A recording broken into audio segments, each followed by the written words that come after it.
We are in my backyard to talk about Capsicum annuum today, or Cayenne. I'm Maggie O'Halloran, one of the educators over at the Florida School of Holistic Living. And we are in Central Florida, my backyard garden where I grow lots of medicinal and edible plants. And today we're talking about cayenne. Cayenne loves the Florida sandy soil and it thrives all through our summertime.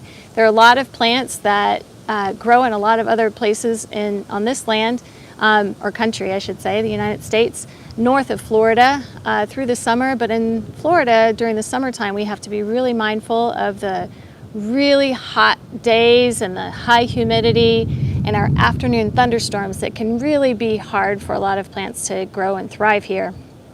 Cayenne is one of the plants that really loves it.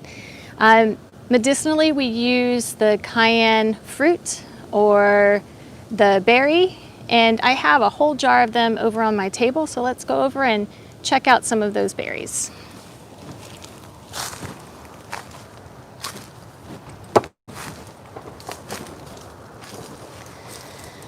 So in this jar, I have cayenne peppers, Capsicum annuum, which is the annual, or frutescens, which is the perennial variety of the plant. And we use the berries interchangeably. It is in the Solanaceae family, which is the nightshade family. So anyone that has allergies to that nightshade family would want to avoid cayenne. It's the fruit that is really hot and dry and pretty tasty in a lot of meals. It's one of our culinary herbs that is really high as an antibacterial, antimicrobial. It's also considered a cell proliferant and a styptic. So it can be used for first aid situations. And first aid would be, you could use it in wounds that maybe you're still bleeding. So styptic would mean that it would help it to stop bleeding.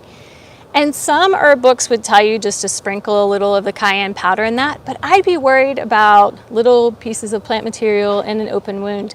So I like to use it either in tincture format, by the dropperful, or in a spray.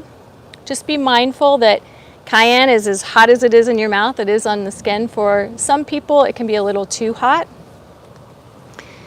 Capsicum is a part of the product known as Bengay because of the ability that cayenne has in getting the blood moving and bringing blood to an area that needs it.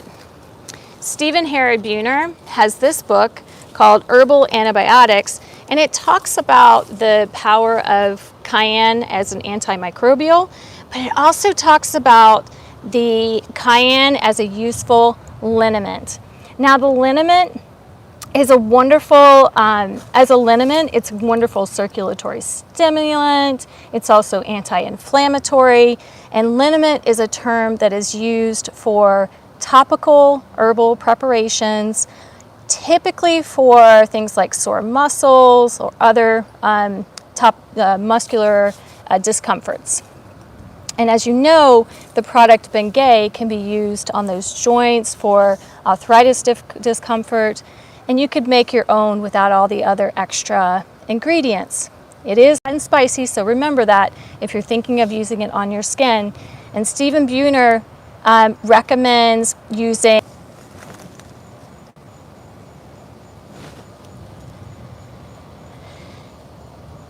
when you're thinking about working with plants as medicine topically, you can use rubbing alcohol, but you could also use witch hazel or any other alcohol that's at least 80 proof, because you want it to be able to, at 40% alcohol, it would make it more shelf stable.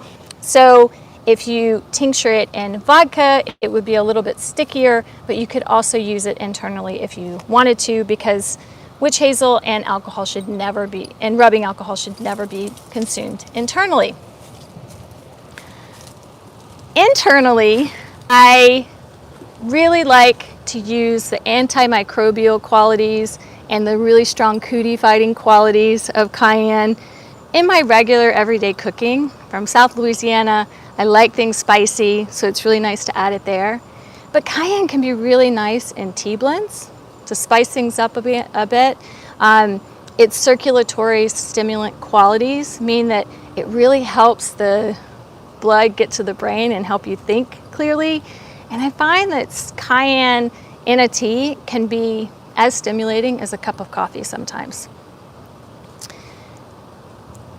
Other than that, I also like to use it in fire cider. Fire cider is a term that you may have heard of. Fire cider is the term for a product that's going to bring all the cootie fighting abilities of a lot of our hot and spicy plants and not so hot and spicy like thyme and oregano into a product that you can use to both treat and prevent things like colds and flus and even seasonal allergies. It can be helpful for that. You just need a jar, hot and spicy herbs, and some apple cider vinegar. If you want to have specific recipes on this, you can look to this book. Rosemary Gladstar has Fire Cider, 101 Zesty Recipes for Health Boosting Remedies by Rosemary. And she has different recipes that have super spicy qualities. And then there are others like this one by Juliet Blancaspor that is hibiscus pomegranate orange. So it's a little bit less spicy, but you're still connecting with the antimicrobial qualities of some of these more spicy herbs. So those are my favorite ways of connecting with cayenne. I hope you'll join us next time in the garden. Like or subscribe to these videos if you want more on a weekly basis. See you next time.